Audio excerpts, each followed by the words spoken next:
Bonjour, c'est Josiane Joyce. Je vous ai donné des indications pour pouvoir faire de l'auto-hypnose ou un peu de magie pour trouver un emploi.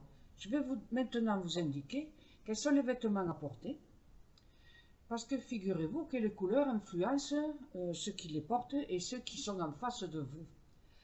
Quand on cherche un emploi, bien évidemment, cela dépend, on doit se vêtir, mais cela dépend du genre d'emploi qu'on recherche, bien évidemment.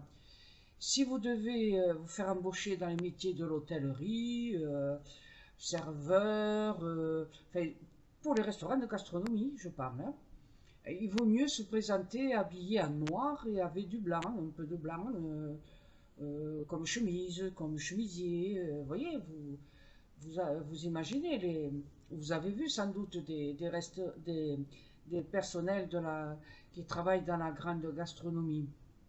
Et puis aussi, la même chose pour les hôtels 4 ou 5 étoiles. Alors, bien évidemment, si vous êtes femme de ménage, employé électricien, il vaut mieux vous pouvez vous mettre en jean, ce genre de choses. Et donc, alors bien sûr, les grandes entreprises, c'est costumes, cravates, et puis tailleur sombre et chemise claire pour les femmes, bien évidemment. Mais là, il y a un petit peu de changement parce que si vous êtes un créatif, si vous êtes dans les métiers du spectacle, de la musique, de la danse, des boîtes de nuit et tout ça, il y a une couleur qui fait que, enfin, qui fera apparaître votre créativité. La personne en face qui vous recrutera, elle se dira, ah tiens, cette personne, elle est pétillante, elle est vraiment imaginative. La couleur qu'il faut porter à ce moment-là, c'est de l'orange. Et oui, l'orange, c'est la couleur des créatifs. Si vous vous habillez avec un tailleur, mesdames, un tailleur vieux rose, euh, bordeaux, vous voyez, rose, ça n'est pas du tout créatif, hein, parce que le rose, c'est une couleur qui indique la naïveté. Si c'est bordeaux, c'est parce que vous avez de l'orgueil. Vous savez, les évêques, ils s'habillent souvent avec de la pourpre. Alors ça veut dire que vous êtes arrogant. Et donc voilà, il faut éviter de mettre des couleurs bordeaux, des couleurs roses avec beaucoup de roses. Vous pouvez porter un petit corail si vous voulez. Alors pas de violet, de violette, parce que c'est des couleurs qui veut dire que la naïveté, là, vous voyez, euh, voilà, c'est les couleurs des vieilles rombières d'autrefois, dentelle et puis tasse de thé. Donc, essayez de ne pas trop porter du violet. Vous pouvez quand même, alors si vous voulez endormir l'autre parce que vous n'êtes pas sûr de vous et que vous ne savez pas comment vous présenter, eh bien, portez du bleu marine. Voilà, c'est la couleur des profondeurs et de l'endormissement. Donc, si vous voulez que la personne vous prenne pour quelqu'un de convenable, de tranquille et tout ça, mettez du vert. Ah oui, ça vous plaît pas trop de mettre du vert, ça vous va pas au thème peut-être, mais mettez donc des foulards, vous savez les accessoires, hein. Les accessoires des couleurs que je vous ai indiquées. Vous pouvez mettre des écharpes. Alors, qu'est-ce qu'on peut mettre encore comme accessoire? Un sac à main, des chaussures. Voilà, hein, vous pouvez porter ça.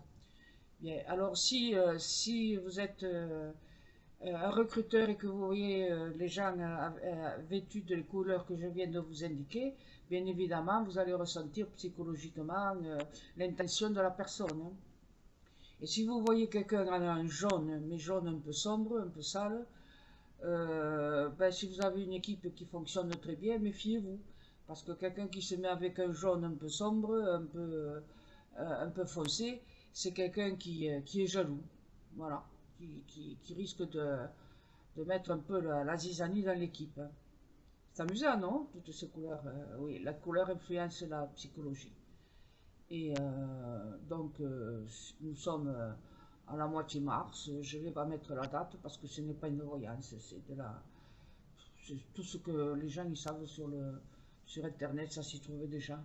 Donc, personnellement, vous l'avez remarqué, ma couleur préférée, c'est le rouge. Alors, si vous avez trop de noir, faites attention quand vous vous présentez pour un emploi, hein. Il ne faut pas être trop dans le noir.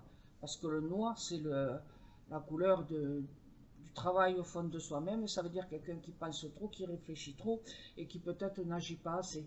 Donc à ce moment-là, il faut accessoriser avec une pochette bleue ou une bleu clair. Enfin, pas bleu marine, hein, comme je vous ai dit, c'est pour endormir les gens. Un bleu un peu plus clair, un foulard, une cravate bleue, voilà, c'est pour montrer que vous avez un peu d'imagination, quoi. Voilà, ne soyez pas trop habillés de noir. Mais si vous êtes une entreprise et que vous cherchez à avoir un sigle avec des couleurs, il n'y a que deux couleurs qui existent pour une entreprise. C'est le rouge et c'est le noir. Votre sigle, vos publicités, vos écrits doivent être en rouge et noir. C'est les couleurs de distinction pour les entreprises. Alors les commerces, vous voyez, enfin, pour ceux qui sont travailleurs indépendants. Le rouge, c'est la créativité, c'est la vie, c'est la couleur du sang. Donc le sang rouge qui circule, qui est fluide, c'est la couleur de la vie. Mais pas un rouge foncé, je vous l'ai dit déjà, hein, pas un rouge bordeaux. Un rouge foncé, ça veut dire que le sang il a caillé et que, eh ben, voilà quoi, c'est pas très vif et c'est pas trop. Non, il faut un rouge, un bord rouge quoi, comme celui du drapeau de la France, d'accord? Voilà. Les couleurs tricolores, hein, bleu, blanc, rouge. J'espère que je vous ai aidé. À bientôt. Merci de venir me voir.